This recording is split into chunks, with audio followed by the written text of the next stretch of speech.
7장 1절부터 9장 10절까지가 5가지 환상입니다. 전부 다 환상 이야기의 특징으로 내게 보이신 것이 이렇다라는 단락들로 첫머리들을 시작하고 있고요. 9장 1절은 내가 보니 라고 시작해서 환상이 핵심이구나라는 걸 보여주고 있습니다. 환상의 특징이 모든 환상들의 공통 주제는 심판이고요. 망한다라는 게 모든 공통 주제인 거고, 차이가 있다면 첫 번째 두 환상, 메뚜기 재앙이랑 불에 관한 두 환상은 아모스가 중보했더니 심판이 취소되었다라는 게 처음 두 환상의 특징이고요. 셋째 환상부터는 아모스가 중보하지 않아요. 왜 그러는 거지 그러면? 왜 이분이 두 번까지 중보하고 세 번째부터는 안 하는 걸까 싶은 게 납득하기가 만만치 않지요. 그 다음에 세 번째 환상부터는 환상 이야기가 나오고 곧바로 뜬금없는 이야기가 뒤따라와요. 해서 7절부터 9절까지가 셋째 환상, 10절부터 17절까지는 셋째 환상하고는 일견 연관이 안 돼 보이는 아모스가 추방당하는 이야기가 나와 있고요. 넷째 환상이 8장 1, 2, 3절이고 4절부터 8장 마지막까지 또 뜬금없는 사회적인 고발, 이게 나오고 9장 1절부터 4절까지가 환상이고 9장 5에서 10절은 또 뜬금없는 내용, 이렇게 되어 있습니다. 그러니 처음 두 환상은 중보를 통해 취소되었고 나머지 세 환상은 뜬금없는 이야기가 환상 다음에 다 덧붙여져 있고 해서 아모스 본문 자체가 앞에 두 개와 뒤에 세 개로 나눠놓고 있다 싶은 생각들을 할 수 있죠. 그리고 그 다음에는 우리가 해야 될 게, 이 뒤에 세 개 같은 경우 뜬금없어 보이는 이야기가 환상 뜬금 되었다면 이 연관 없어 보이는 이야기가 연관 짓게 지어서 우리가 해석할 수밖에는 없겠다 이지요.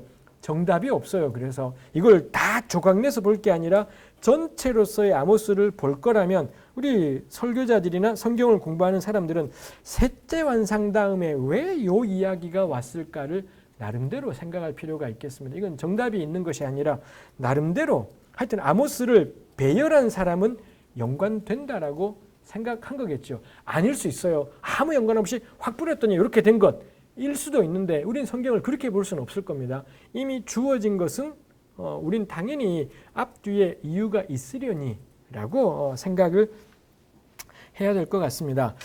셋째 환상이 다림줄이었습니다. 왜 셋째 환상부터는 중보하지 않는 걸까가 있죠. 정답은 모른다예요. 성경이 당최 설명을 안 하는데 알 길이 없지요. 짐작, 제 생각에 짐작하는 것입니다. 다림줄, 사실 이게 다림줄이냐라는 것도 논쟁이 커요. 영어 성경들이 다림줄이 아니라 양철이라고 번역한 데도 꽤 많이 있고요. 이게 아주 어려운 이게 말이 좀 안 되기도 해요. 사실 하나님이 보여주신 건 다림줄을 가지고 쌓은 담, 다림줄을 가지고 쌓은 담이라고 겁나 길게 개역이 번역한 게 히브리어로는 다림줄의 담이에요. 다림줄의 담이니 다림줄이 말이 돼 양철이야. 이렇게 양철 담은 양철로 만든 담 이렇게 되겠습니다만 어쨌건 다림줄을 가지고 쌓은 담 곁에 하나님께서 손에 다림줄을 잡고 서 계시더라. 요걸 본 겁니다. 근데 누가 우리한테 너 뭐 봤어? 그럼 우리 뭐라 답하시겠습니까? 아모스는 뭐라 답했냐? 다림줄이요. 이렇게 답한 겁니다. 말이 안 되잖아요. 이 담이 하나 있고요. 하나님이 그 곁에 손에 다림줄은 이런 거죠. 이렇게 해서 밑에 무거운 이 나비, 다림줄이라는 히브리 말이 나비입니다. 여기 끝에 달려있는 나비인 거죠. 해서 이 무게 때문에 이 수평수직을 딱 보게 만드는 그런 겁니다. 하나님이 요걸 딱 들고 이렇게 서 계신 건데 뭐가 보여? 다림줄이요. 이 자식이 나는 안 보고 이러지 않겠습니까? 하나님이 계신데 하나님은 눈에 들어오지도 않고 다림줄이요. 이렇게 우리 그러면 맨날 전형적인 스토리 있잖아요. 우리가 자꾸 주님은 보지 않고 엉뚱한 걸 보고 있어요. 우리 이걸로 설교 겁나 많이 우려먹고 막 그러지 않습니까? 근데 아무쪼록 근데 다림줄이요 라고 한다는 점에서도 참 특이한 대답이다 싶은 것이 있습니다. 저는 이게 다림줄 나비냐 양철이냐 별의별 이야기가 있는데 전 다림줄 나비라고 봐야 되겠다 싶고 다림줄이라고 보고 그럴 때 다림줄은 저거잖아요. 이 벽을 쌓았을 때 이게 수평이 맞나인 거죠. 수평이 안 맞으면 어떻게 해야 되겠습니까? 다시 해야 돼요. 그렇지 않습니까? 이게 수평이 안 맞았는데, 이까지는 수평이 안 맞았지만 이제부터라도 수평을 딱 맞추면 이 건물이 버텨낼 수 있습니까? 못 버티지요. 결국에는 못 버텨요. 그러니 이게 중보가 안 되지 않았을까? 중보를 해서 하나님 멈춰 주십시오. 재앙을 멈춰 주십시오 하기에는 이미 담이 다림줄로 견주어 보니 삐뚤어졌단 말 한 군데도 없어요. 그렇지만 저는 그렇게 봐야 되지 않을까 싶은데 이미 다림줄로 재어 보니 날 샜더라는 겁니다. 이건 중보에서 멈출 일이 아니라 다시 쌓는 것 외에는 길이 없겠다라는 거죠. 이게 건물을 붕괴하는 이야기다 싶은 게, 그래서 9절에 이삭의 산당들이 황폐, 이스라엘의 성소들이 파괴, 내가 일어나 칼로 여로보암의 집을 친다.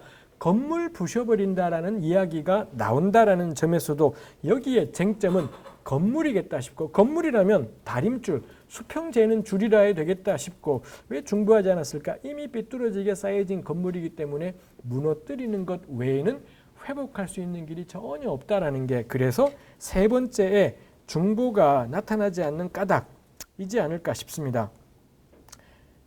이건 제 생각이 그렇다라는 거고요. 한번 각자들 생각해 보실 필요가 있겠습니다. 그러고는 등장한 이야기가 베델 제사장 아마샤랑 아모스의 대결이지요. 베델의 제사장 아마샤가 이스라엘 왕 여로보암에게 보내어 이르기를 아모스가 왕을 모반합니다. 11절 아모스가 말하기를 여로보암은 칼에 죽겠고 이스라엘은 반드시 사로잡혀 그 땅에서 떠나겠나이다. 이런 선포를 아모스가 했다는 이유로 아마샤가 왕한테 아모스가 모반합니다 라고 보고를 했다라는 겁니다. 일단 베델 제사장이래요. 베델이 아까 했던 것처럼 단과 베델 두 군데가 있지만 단은 너무 북쪽이고 베델이 이스라엘의 수도였던 사마리아와 가깝기도 했고 여기가 정말 왕실 성소, 아주 중요한 성소였던 거죠. 거기 제사장 아마샤라는 사람이 있었던 건데 보면서 열받는 건 그거죠. 아모스가 이런 선포를 한 걸 왜 이 아마샤는 왕한테 보고하냐라는 겁니다. 딱 느껴지는 게 이놈의 양아치 제사장은 이미 권력에 완전히 포섭이 되어 있구나.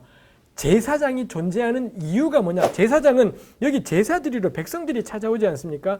이걸 통해 이 인간이 한 게 동향을 파악한 다음에 아모스가 선포하는 내용을 왕한테 꼰질러 바치는 것이죠. 이 종교의 제사장이라는 사람이 완전히 정치 권력 안에 통합이 되어 있는 거죠. 해서 주요 인물들을 관찰한 다음에 곧바로 보고 이런 일을 해요.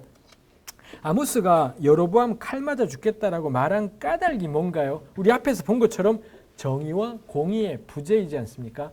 아마샤한테는 그딴 건 눈꼽만치도 관심이 없어요. 유일한 관심은 절대 권력에 대해서 아모스가 덤벼들었다이죠. 권력을 뭐 저주한 셈인 거죠. 칼에 죽는다, 잡혀간다 그러는 거죠. 그러면서 이 양아치가 보고한 내용이 뭐냐? 모반이다라는 겁니다. 여기 모반이라고 쓰인 히브리말 단어를 검색을 해보면 이게 열왕기 하에 압도적으로 많이 쓰입니다. 북왕국은 애초부터가 이 모반이 쿠데타이죠. 애초부터 북왕국은 쿠데타 정부이지 않습니까? 계속 쿠데타가 일어나서 뒤집고 했던 거고요. 그러니 남왕국은 쿠데타가 일어난 적이 없어요. 그 아달리아라는 한 자매님이 쿠데타를 한번 해서는 아들 다 죽여버리고 권력을 잡았던 적이 있습니다만 유일한 경우인 거고, 북왕국은 쿠데타가 없죠. 남왕국은, 북왕국은 계속 쿠데타라서 이 모반이라는 단어가 익숙하고 민감할 겁니다. 특히 지금 여로보암 2세 때인데 여로보암의 아버지가 예후였던 거고요. 예후가 쿠데타를, 모반을, 우리 열왕기하에 나와 똑같은 단어를 써서 예후가 모반을 일으켜서 권력을 잡았다라는 겁니다. 그러니 이 왕한테 모반이라는 단어는 엄청난 단어인 거죠. 이 양아치 제사장이 고르고 골라서 전 요 말을 쓴 겁니다. 모반이라는 말을 써서는 아모스를 확 규정을 해버리고 이래버리는 것이 있죠. 우리식으로 요즘 우리로 하면 뭐겠습니까? 명백히 국가보안법이죠. 이 사람이 종북 좌파입니다. 이 사람이 뭐 어쩌고 저쩌고입니다. 예나 지금이나 양아치들의 특징이 렛대로 붙이기죠.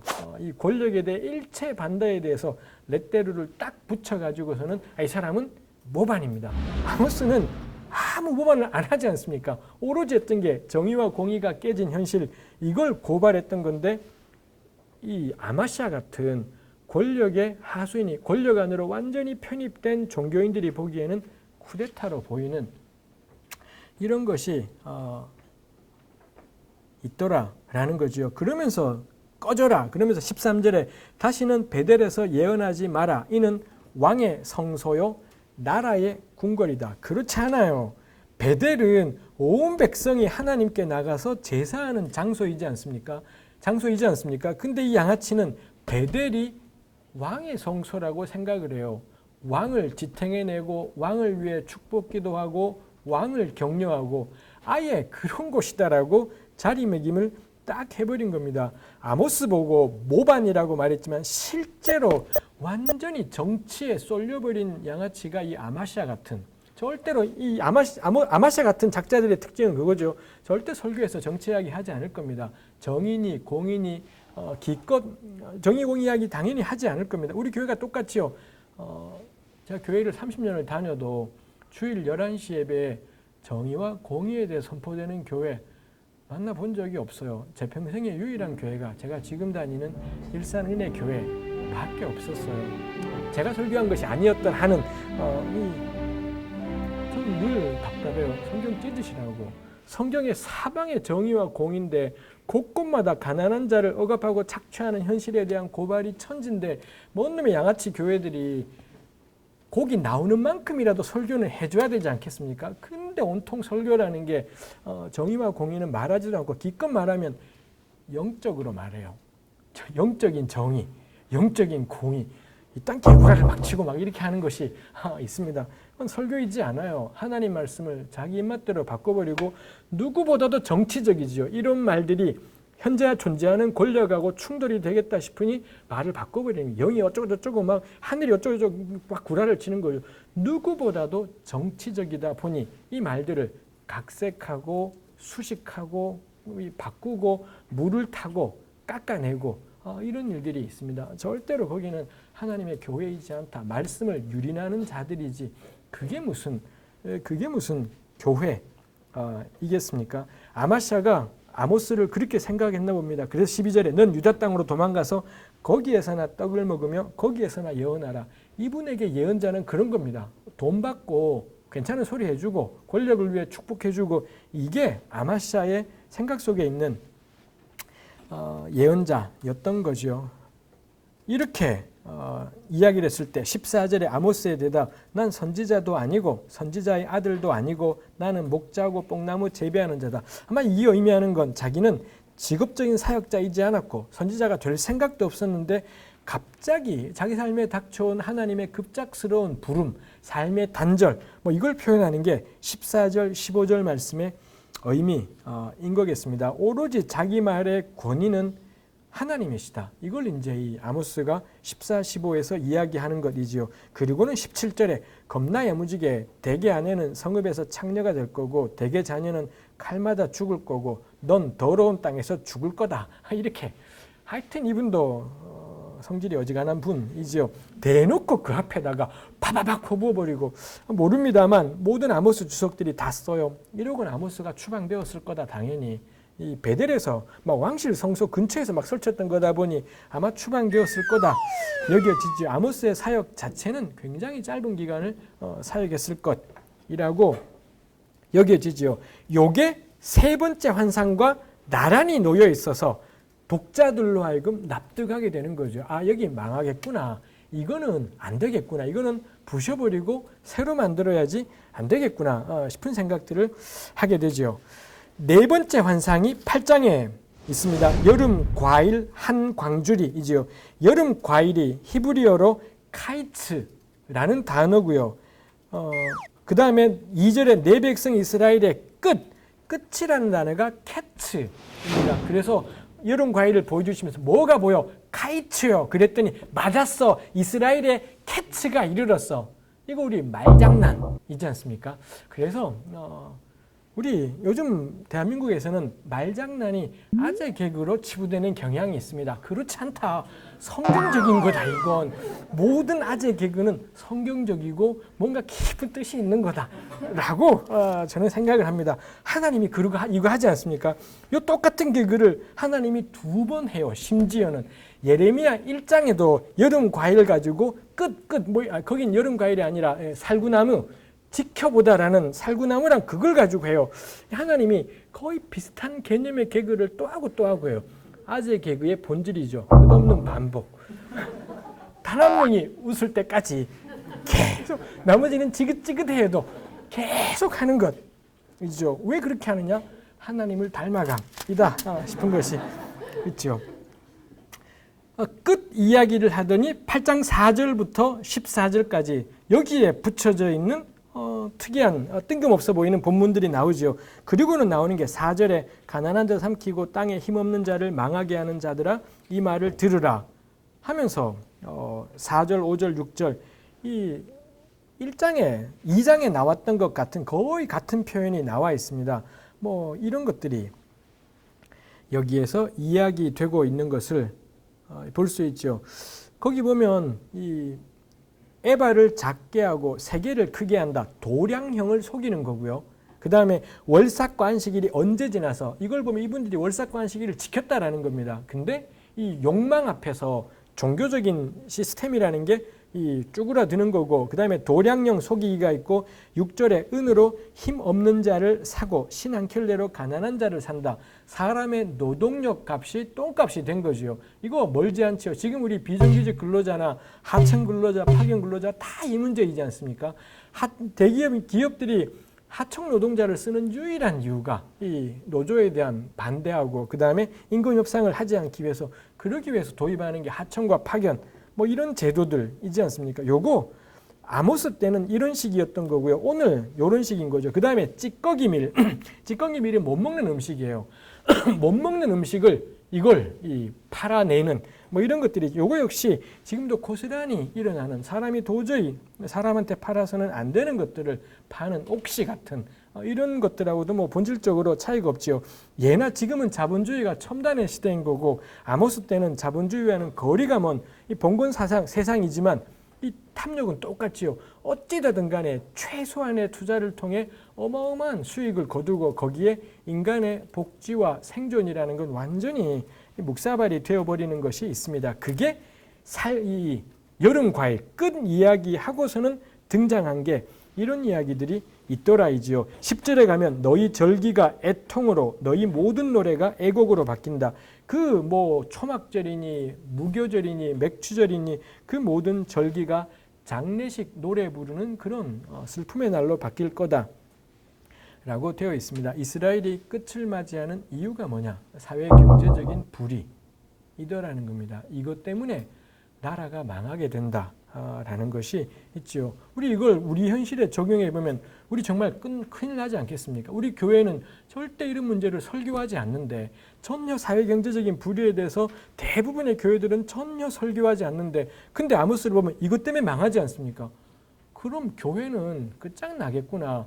우리 교회가 일종의 파수꾼인 셈인데, 하나님의 말씀을 맡은 셈인데 전혀 이 말씀을 전하지 않았고, 근데 이것 때문에 망한다고 되어 있다면, 근데도 우리 교회는 아직까지도 예배 빠지지 말아라, 기도 꾸준하게 해라, 성경 계속 봐라, 계속 그 얘기하지 않습니까? 성경을 왜 봐야 되는데 이걸 납득이 안 돼요. 성경을 왜 보라고 하는 건지, 기도는 왜 자꾸 하라고 하는 건지, 주일날 교회는 왜 자꾸 오라고 하는지 이게 납득이 안 되는데 예배드리자, 기도하자, 성경 보자라고 해요. 이 납득이 안 돼요. 왜 그걸 하자는 건지, 모여서 뭘 하자는 건지, 모여서 무슨 기도를 하자는 건지, 이거 참 납득되지 않는다 싶은 것이 있습니다.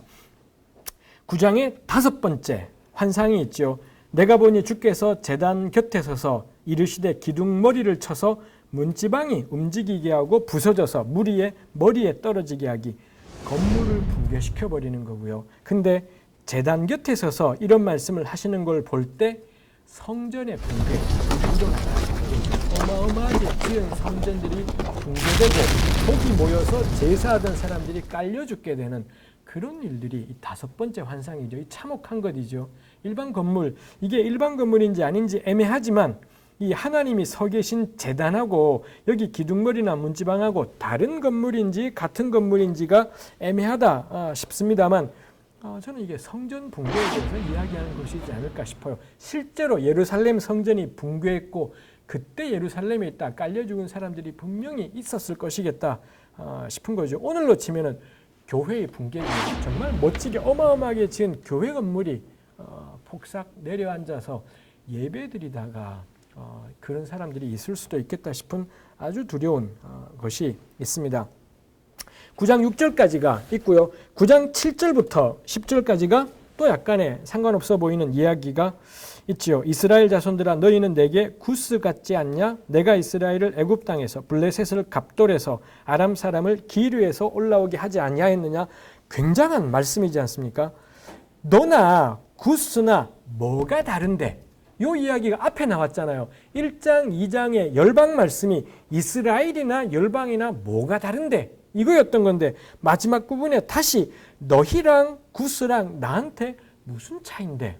라고 말씀하시는 거고요. 아예 그 다음은 이스라엘을 애굽 땅에서 올라오겠다. 이거 출애굽 사건이잖아요. 어마어마한 사건인데 하나님은 이거를 뭐라고 표현하느냐? 블레셋은 갑돌이 크레테이지요. 이 블레셋이 그리스의 크레테를 기반으로 한 해양 민족이었던 건데 이 북아프리카랑 가나안으로 이동을 했던 겁니다. 블레셋이 크레테에서 올라오는 거나 아람이 기르에서 올라온 거나 여러 수많은 민족 대이동이랑 너네 출애굽이랑 뭐가 다른데 출애굽을 그냥 원 오브 댐으로 만들어버려요. 수많은 민족 이동 중에 하나로 만들어버리면서 이스라엘을 조금 더 특별하지 않은 존재로 만들어버린다라는 거죠. 아모스 전체에 관통되는 메시지인 것이겠습니다. 우리 번거롭지만 3장 1절 한번 보시겠습니까? 3장 1절에 이스라엘 자손들아 여호와께서 너희에 대하여 이르시는 이 말씀을 들으라. 애굽에서 인도하여 올리신 여기 출애굽 이야기를 언급하면서 2절에 내가 땅의 모든 족속 가운데 너희만 알았나니가 있지 않습니까? 이 알다가 히브리말 알다 야다라는 동사인데 땅의 모든 족속 가운데 이스라엘만 알았대요. 그러니 액면가이진 않죠. 당연히 전부 다 알지만 여기서 이스라엘만 알았다라는 건 선택일 겁니다. 그래서 이 야다라는 단어의 의미가 선택하다 뭐 이런 의미로 될 수 있을 겁니다. 천하 모든 백성 가운데 이스라엘만 선택하신 겁니다. 근데 9장 7절에 와서는 너네 출애굽이랑 블레셋 이동이랑 뭐가 다른데? 라고 말씀하신다라는 거죠. 결국 정의와 공의의 삶이 없는 출애굽은 무의미하다 인 거겠지요. 정의와 공의의 삶으로 나타나지 않는 선택이라는 것은 그냥 일반적인 민족 대이동하고 본질적으로 아무 차이가 없다라는 걸 겁니다. 우리로 적용하면 뭐겠습니까? 너네나 불교 있는 사람이나 뭐가 다른데 이거지 않겠습니까? 예수님을 내 구주로 고백하는 거나 이슬람 신앙을 가지는 거나 뭐가 다르냐? 딱 저는 그 말씀일 거다 싶어요. 그리스도인이 다른 유일한 이유는 예수께서 명령하신 먼저 그의 나라와 그의 의를 구하는 삶, 이게 없다면은 그냥 나는 예수라는 분이 나의 구주라고 믿어요. 무의미. 그런 종교 천지라는 겁니다. 그런 식의 누군가의 절대자를 정해놓고 거기다가 애걸복걸 매달리는 거 모든 종교가 다 하는 일이죠. 무의미한 그런 종교라면 아무거나 선택해도 되는 일일 것인 거겠습니다. 해서 9장 10절까지가 이 마지막 심판 말씀. 해서 10절 마지막에 화가 우리에게 미치지 않으며 이르지 아니하리라 하는 모든 죄인은 칼에 죽으리라. 구원의 확신이 아무 소용이 없어요. 마지막이 구원의 확신이지 않습니까? 절대로 화는 내 백성 중에서 말하기를 화가 우리에게 미치지 않는다. 우리에게 화는 미치지 않아. 우리에게 재앙은 이르지 않아. 아무리 세게 확신한다 한들, 아무리 세게 구원의 고백을 굳게 고백한다 한들 무의미해요. 절대로 구원의 확신이 그 사람을 건져내지 못할 겁니다. 하나님의 은혜가 건져내는 것이지 절대 구원의 확신이 그를 건져내는 것이지 않는다. 이지요. 구원파가 이 구원의 확신을 겁나 강조해요. 그래서 늘 깝깝해요. 우린 뭐가 다른가? 이 개신교 주류교회가 구원파랑 뭐가 얼마나 다를까 싶은 생각을 하게 됩니다.